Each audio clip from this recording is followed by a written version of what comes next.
ہم خوش فہمی میں ہیں، میں تو نماز پڑھ رہا ہوں، میں تو روزے رکھ رہا ہوں، میں تو روز ایک ایک پارہ تلاوت کرتا ہوں قرآن کی، لیکن میرے برابر گھر میں جو رہتے ہیں ہماری ان سے بات چیت ہی نہیں ہے، تو پھر you are not a true momin at all. آپ ایک سچے مسلمان، ایک سچے مومن نہیں ہیں آپ، کیونکہ آپ جس محلے میں رہتے ہیں، آپ کے ارد گرد جو لوگ ہوتے ہیں ان سے ہی انبن ہے.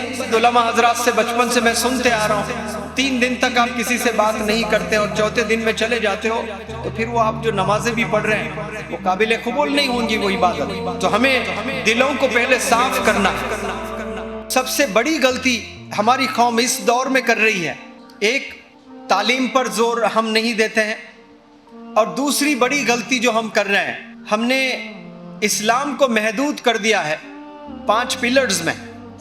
جو 5 پلرز بچپن سے سکھائے جاتے ہیں، پہلا کلمہ سکھایا جاتا ہے، وہی آواز سنتا ہے بچہ پیدا ہونے کے بعد، اذان دی جاتی ہے لا الہ الا اللہ محمد الرسول اللہ.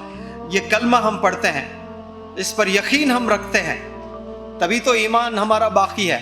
یہ لا الہ الا اللہ محمد الرسول اللہ، اس پر ہم یقین نہیں کرتے ہیں تو پھر ہمارا ایمان گیا، زیرو ہو گئے ہم لوگ ایمان سے. کوئی کنیکشن ہی نہیں ہے ہمارا اللہ سے اور اللہ کے رسول سے.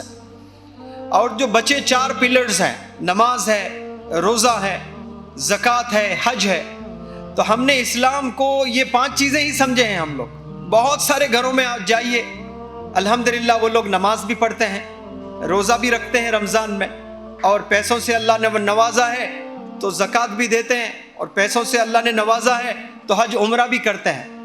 لیکن ایک چیز یاد رکھ لیں، اگر آپ سے آپ کے نیبرز، اڑوس پڑوس میں، آپ کے گھر کے ارد گرد میں جو لوگ رہتے ہیں آپ سے ناخوش ہیں، آپ سے انبن ہیں، آپ کی بنتی نہیں ہے ان سے، تو پھر آپ جواب دیں اللہ سبحانہ و تعالیٰ، آپ ایک اچھے مومن نہیں ہیں. پھر آپ ہم خوش فہمی میں ہیں، میں تو نماز پڑھ رہا ہوں، میں تو روزے رکھ رہا ہوں، میں تو روز ایک ایک پارہ تلاوت کرتا ہوں قرآن کی، لیکن میرے برابر گھر میں جو رہتے ہیں ہماری ان سے بات چیت ہی نہیں ہے، تو پھر you are not a true momin at all. آپ ایک سچے مسلمان، ایک سچے مومن نہیں ہیں آپ، کیونکہ آپ جس محلے میں رہتے ہیں، آپ کے ارد گرد جو لوگ ہوتے ہیں ان سے ہی انبن ہے.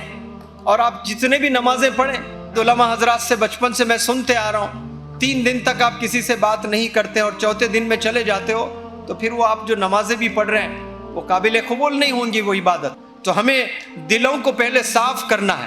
ہم لوگ کیا کیا صاف کرتے ہیں صبح میں؟ صبح اٹھتے ہی ہم لوگ ٹوتھ برش کرتے ہیں کہ نہیں کرتے ہیں؟ چہرہ صاف کرتے ہیں، بال صاف کرتے ہیں، کپڑے گندے ہو تو کپڑے صاف کرتے ہیں. کیا ہم دل صاف کرتے ہیں؟ کیونکہ افسوس اس کے لیے کوئی انسٹرومنٹ نہیں ہے، کوئی برش نہیں ہے، کوئی کوم نہیں ہے، کوئی پیسٹ نہیں ہے، کوئی کریم نہیں ہے. دل کو صاف کرنے کے لیے اللہ کا ڈر ہونا چاہیے، ایمان ہونا چاہیے. یہ اگر انسان میں ہے تو وہ معاف کرنے لگے گا. تو ہمیں سب کو معاف کرنا ہے اور دل کو بالکل صاف رکھنا ہے. اللہ کہتے ہیں جو میرے پاس دل کو بالکل صاف شفاف لے کر جو بندہ میرے پاس آئے گا اس کو میں جنت دوں گا. اللہ نیتیں دیکھتا ہے، نیتیں بڑی ہونی چاہیے، نیتیں اچھی ہونی چاہیے، نیتیں صاف ہونی چاہیے. حسد بالکل نہیں ہونا چاہیے. یہ کبھی نہیں سوچنا چاہیے کہ اللہ نے ان کو اتنا پیسہ کیوں دیا. اگر آپ یہ سوچتے ہو تو آپ پھر کامیابی کو ایمان سے نہیں جوڑ رہے ہیں، کامیابی کو اپنے پیسوں سے جوڑ رہے ہو. اگر آپ کامیابی کو پیسے سے جوڑتے ہو تو آج عمر رضی اللہ تعالیٰ عنہ، آپ صلی اللہ علیہ وسلم اور کئی صحابہ ٹھکراتے نہیں تھے، پیسے کو اپناتے تھے، انہوں نے ٹھکرا دیا ہے. تو کامیابی کو کبھی بھی پیسوں سے مت دیکھیے. پیسے ضرورت ہے، جتنا بھی کمائیں حلال طریقے سے کمائیں، اور آپ کو اجازت ہے آپ کمائیں، لیکن حسد نہیں ہونا چاہیے. کوئی بندہ کامیاب ہو رہا ہے، کوئی بندہ آگے جا رہا ہے تو اسے ہمیں روکنا نہیں چاہیے، اس کا پیر پکڑ کر کھینچنا نہیں چاہیے، اس کو اور آگے بڑھانا چاہیے. پورا گاؤں مل کر اس لڑکے کو آگے کی طرف لے جانا چاہیے. تو آج نیت کر لیں سب لوگ کہ ہم سب کو معاف کرتے ہیں. یہ اللہ کی صفت ہے معاف کرنا. اور محلے میں ایک دوسرے کو ہم ریسپیکٹ کرنے لگیں، چاہنے لگیں، ریسپیکٹ کریں، تو پھر انشاءاللہ اللہ کی ذات بھی بہت خوش ہو جائے گی کہ اس اتنی بڑی دنیا میں یہ چھوٹا سا گاؤں ہے، یہاں 50 سے 60 گھر ہیں، اور اللہ اتنا خوش ہوتا ہوگا کہ یہ 60 گھروں میں اتنی محبت ہے کہ ایک دوسرے سے کوئی بھی نفرت نہیں کرتا ہے. یہاں امیر غریب سے بھی محبت کرتا ہے، غریب امیر سے بھی محبت کرتا ہے، چھوٹا بڑے کا آنر کرتا ہے اور بڑے چھوٹے کا آنر کرتا ہے. یہ کوالٹیز اگر آ جائیں تو یہ صحیح ایجوکیشن ہے، یہ ریئل ایجوکیشن ہے.